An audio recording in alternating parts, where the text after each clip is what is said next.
বিয়ের পরে তো বউ আপন হয়ে যায়, তাই না? মায়ের কথা কি মনে থাকে আর? তুই তো বাপু এমন ছিলি না। আর বলেই বা কি করব? যে মেয়ের পাল্লায় পড়েছিস, তাতে এমনটাই তো হবে। সেটা আর নতুন কথা কি? বউভক্ত ছেলে তুই। মায়ের মুখের উপর দুটো কথা না বললে তো বউয়ের কাছে আবার ছোট হয়ে যেতে হবে। এমন কপাল আমার, দেখে শুনে একটা ঝগড়ুটে মেয়েকে ঘরের বউ করে নিয়ে এলাম। আমার হাজব্যান্ডকে শুনিয়ে কথাগুলো বলতেন আমার শাশুড়ি মা। শুধু আজ বলে নয়, এই ধরনের কথাবার্তা প্রতিদিনই শুনতে হয়। আমি নাকি ঝগড়ুটে বউ। আমার নামটাই হয়ে গেল ঝগড়ুটে। আমি পম্পি, নিম্নবিত্ত পরিবারের মেয়ে ছিলাম। বাবার ছোটখাটো একটা ব্যবসা তখন। আমরা এক ভাই এক বোন। দাদা আমার থেকে 7 বছরের বড়। প্রত্যেক বাবা মাই চান মেয়ের ভালো ঘরে বিয়ে দিতে। শ্বশুরবাড়িতে গিয়ে মেয়ে সুখে শান্তিতে থাকবে, এইটা প্রত্যেক বাবা মাই আশা করেন। আমার বাবা মাও সেই স্বপ্নই দেখেছিলেন। বিয়েটা আমার দেখাশুনো করেই। সবে উচ্চ মাধ্যমিক পাশ করেছি তখন। পড়াশোনায় আমি ততটা ভালো ছিলাম না। আমাকে দেখতে এসেছিলেন আমার শাশুড়ি। ছেলেকে সঙ্গে নিয়েই এসেছিলেন অবশ্য।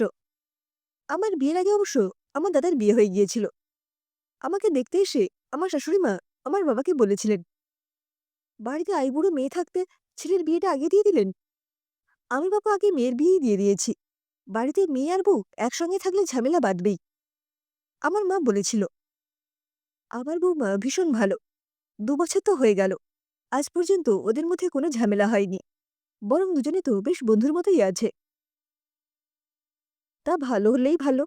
আমার ওসব কথা বলে কাজ নেই। আমি ছেলের বিয়ে দেব। মেয়ে দেখতে এসেছি। মেয়ে পছন্দ হলেই হলো।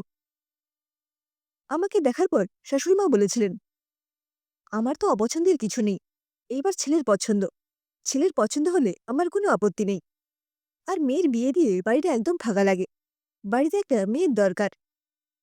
শাশুড়ির এমন কথায় মুগ্ধ হয়ে গিয়েছিলাম সেদিন।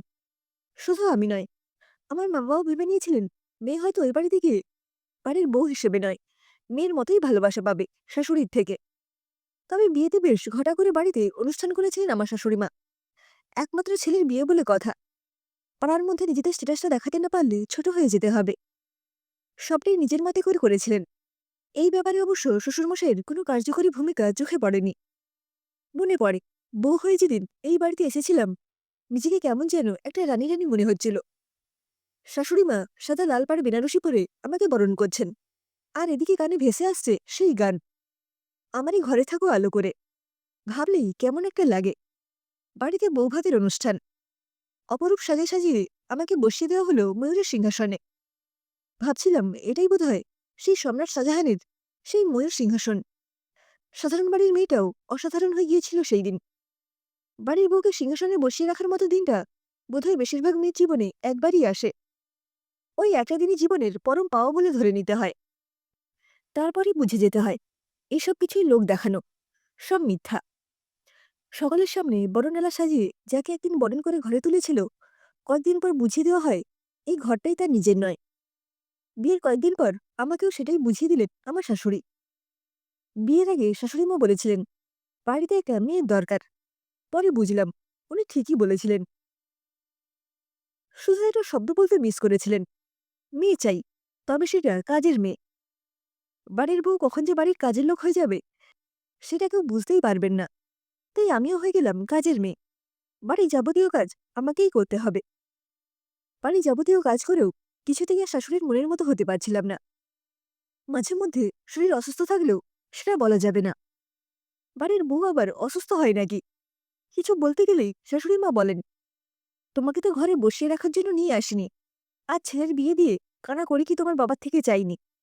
আমাদের মতো বাড়িতে তুমি বউ হয়ে এসেছ, এটাই বড় কথা। এই ধরনের কথায় আমার হাজব্যান্ড যখনই প্রতিবাদ করেছে, তখনই আর রক্ষে নেই। তুলকালাম কাণ্ড বাঁধিয়েছে। তবে আমার হাজব্যান্ড কিন্তু ভালো মানুষ। এই অশান্তি ঝামেলা একদম পছন্দ করে না। মাঝে মধ্যে কোনো উপায় না দেখে শাশুড়ি মায়ের অন্যায় কথাবার্তায় প্রতিবাদ করে। আর তখনই অশান্তিটা জোরালো হয়। যাই করো তাই করো, মায়ের সামনে বইয়ের হয়ে কথা বলা যাবে না। সত্যি কথা বলতে, বাড়ির বউ কখনো মেয়ে হয় না। হতে চাইলেও সেই জায়গাটা বোধহয় কেউই দিতে পারে না। বাড়ির বউকে মেয়ে ভাবতে হবে না। বাড়ির বউ যে একটা মানুষ, সেটাই ভুলে যায় অনেকেই। তাই তো কোনো কিছু কাজ ভুল হলে বা না পারলে শাশুড়ি বলে ওঠেন, তুমি তো আর কচি খুকি নাও যে পারবে না। আমরা কি করে পারতাম? এই ধরনের কথাবার্তায় ভীষণ খারাপ লাগতো। বাপের বাড়ি ছেড়ে যে বাড়িটায় এলাম নিজের বাড়ি বলে, সেই বাড়িটাও যে নিজের বাড়ি নয়, সেটাই আস্তে আস্তে বুঝতে পারলাম। বাড়ি ছেড়ে যে অন্য জায়গায় গিয়ে থাকবো, সেটাও সম্ভব নয়। হাজবেন্ডের ব্যবসা, সেটা বাড়ির সঙ্গে। বাড়ির নিচের তলায় হাজবেন্ডের দোকান। তাই ভাবলাম যা করতে হবে নিজেকেই করতে হবে। অন্যায় কথাবার্তার প্রতিবাদ না করলে চলবে না আর। তারপর থেকেই শাশুড়ির কথার প্রতিবাদ করতে শুরু করলাম। চুপ করে থেকে মুখ বুজে মেনে নেওয়ার মধ্যে কোনো গৌরব নেই, সেটা বুঝে গেলাম। তাই শাশুড়ি মা যেদিন বললেন, মুখের উপর একদম কথা বলতে আসবে না, এই বাড়িতে থেকে এসব বেয়াদবি চলবে না, এটা তোমার বাবার বাড়ি নয়, মাথায় রেখো, ঘাড় ধরে বাড়ি থেকে বের করে দেব। আর চুপ করে থাকতে পারিনি, উত্তরটা দিয়েই দিয়েছিলাম। একদম ঠিক বলেছেন।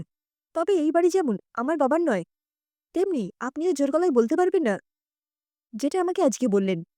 আর এই বাড়িতে আপনার যতটুকু অধিকার, আমারও ততটুকু। যে অধিকারে আপনি এ বাড়িতে থাকেন, আমিও ঠিক তাই। তাই বুঝে কথা বলুন মা। তুমি নিজের সঙ্গে আমার তুলনা করছো? অপদার্থ বাবা মায়ের অপদার্থ মেয়ে। বড়দের সঙ্গে কিভাবে কথা বলতে হয় এটাও শেখায়নি। এটা শিখে এসো আগে। সত্যি কথা বলে তো আপনি আবার রেগে যাবেন। আমার মা অপদার্থ হলে নিজের বৌমাকে আপন করে কাছে রাখতে পারত না। তার থেকে বরং এক কাজ করি, আমরা দুজনেই বরং আমার মায়ের কাছে গিয়ে থাকি। তাহলে দুজনেই শিখতে পারবো শাশুড়ি বৌমার বন্ডিংটা ঠিক কেমন। এমন কথার ফল যে কি মারাত্মক হয়েছিল, সেটার বলার অপেক্ষা রাখে না। সে যাই হোক, সবকিছু মেনে নিতে নিতে দেওয়ালে পিঠ ঠেকে যাচ্ছিল। দেওয়ালের বাঁকা পেরেকে কেউ হাতুড়ি দিয়ে ঘা মারে না, সহজ সরল হলেই তার উপর হাতুড়ির ঘা পড়ে।